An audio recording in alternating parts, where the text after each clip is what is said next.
Nabi SAW menyampaikan dalam sebuah hadis, fahal yakubun nas ala wujuhihim wa manakhirihim fi jahannam ila hasaidi alsinatihim. Dalam suatu ungkapan Nabi dalam bentuk kalimat bertanya, tetapi ini pertanyaan yang tidak perlu jawaban, karena jawabannya itu terang seterang sinar matahari. Apa kata Rasul?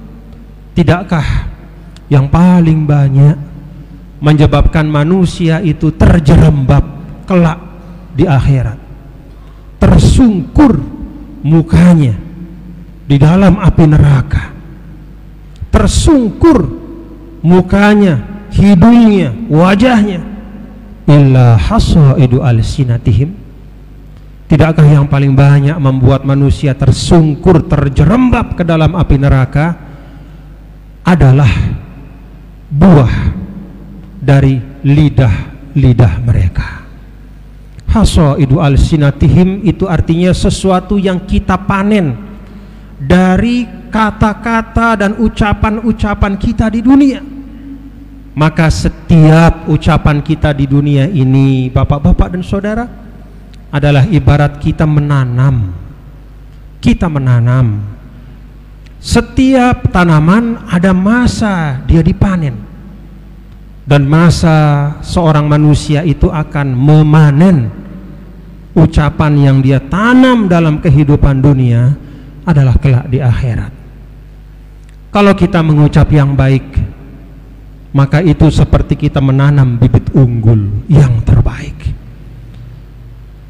Baik itu merupakan kalimatun thayyibah, memperbanyak ucapan la ilaha illallah Muhammadur Rasulullah, ataupun tilawatul Quran, membaca kalimat-kalimat Allah yang ada dalam kitab suci, ataupun berupa nasihat-nasihat dan ucapan-ucapan yang baik.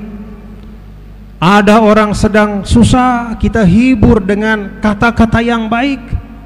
Ada orang yang kesusahan, kita ringankan dengan ucapan-ucapan yang menyenangkan. Kalau yang itu kita tanam, maka yakin bapak-bapak saudara bahwa kelak yang akan kita tuai dan kita panen di akhirat adalah sebaik-baik hasil, sebaik-baik pahala, sebaik-baik ganjaran.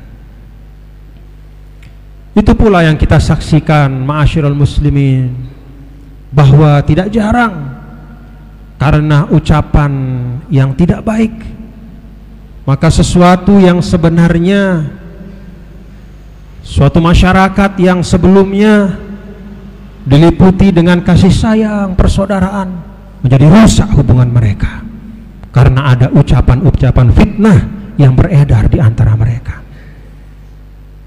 Karena itulah para ulama mengatakan bahwa satu kalimat yang keluar dari mulut kita itu seperti anak panah yang tidak dapat ditarik sampai hari kiamat. Sampai hari kiamat. Tidak ada sesuatu yang bisa membatalkan ucapan yang sudah keluar dari mulut kita. Maka dalam tuntunan Rasul, qul khairan aw liyasmut, falyaqul khairan aw liyasmut. Jangan bergagah-gagahan manakala banyak orang berbicara lalu engkau ikut-ikutan berbicara sampai engkau kehilangan kendali dan kemudian ikut mengucapkan hal-hal yang berat pertanggungjawabannya bagimu di akhirat kelak. Jangan kita ikut-ikutan. Pegang prinsip yang Rasul sampaikan, falyaqul khairan aw liyasmut. Orang yang beriman kepada Allah dan hari akhir itu, maka dia senantiasa berusaha berucap yang baik atau dia memilih untuk diam.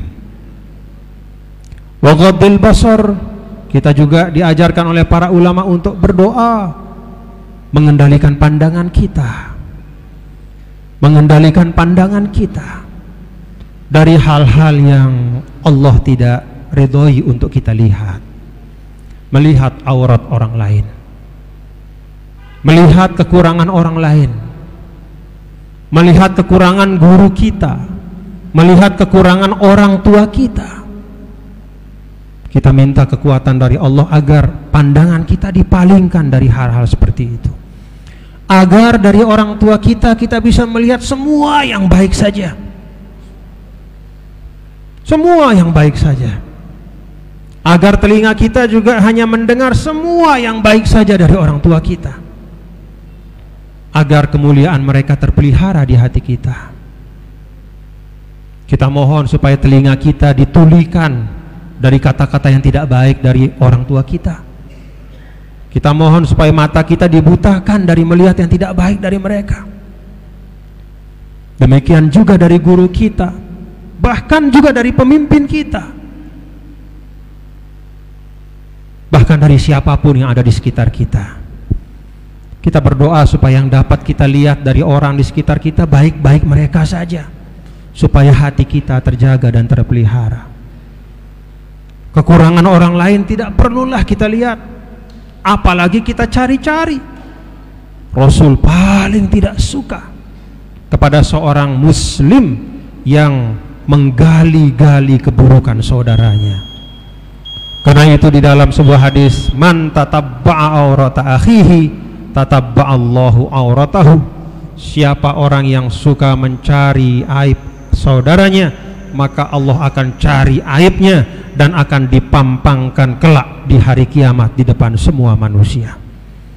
Masyarul muslimin rahimakumullah, doa dari para ulama dalam bulan Rajab ini pantas untuk menjadi renungan kita, untuk merapikan persiapan kita kelak menjumpai bulan Sya'ban, bulan suci Ramadan, dan mudah-mudahan waktu-waktu yang mulia itu dapat kita isi dengan amalan-amalan terbaik dari kita semua.